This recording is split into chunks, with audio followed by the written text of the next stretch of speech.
Hey guys, I'm MG, and before we finish August, I'll be looking at Hell of a Summer, which is a 2023 comedy horror film that is about a group of counselors being targeted by two devil mask killers. And it was written and directed by Bryk and Finn Wolfhard, with Wolfhard previously being seen as Richie in It Chapter 1.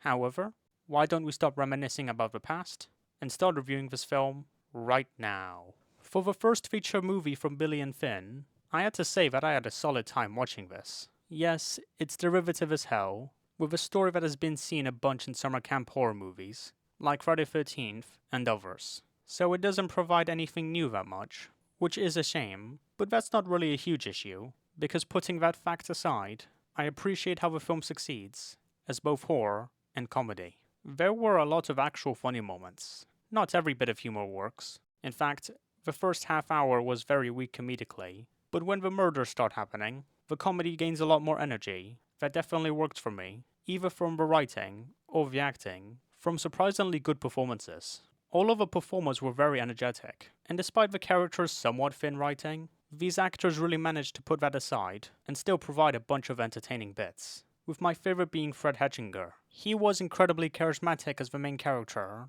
and really brought his role to life, with the other performers not being too far behind either.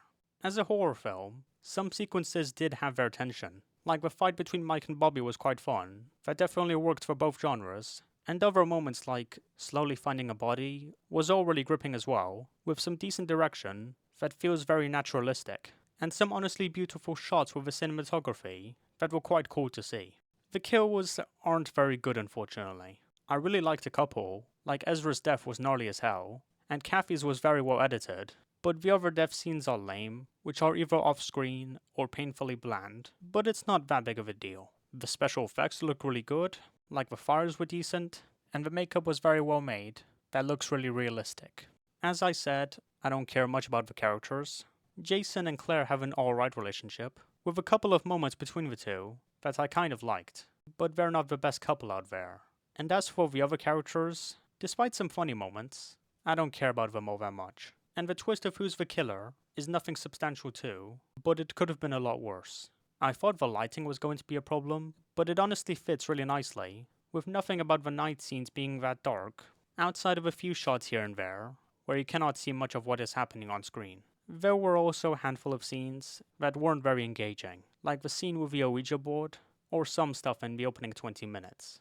But the music was simple, yet rather effective, and while it's not anything amazing, it's still good at conveying the horror atmosphere. Damn, I don't have much else to say, do I? Yeah, I think that's about it.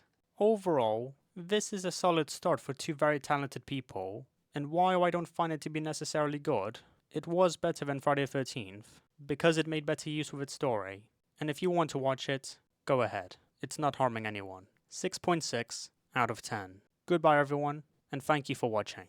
Bye!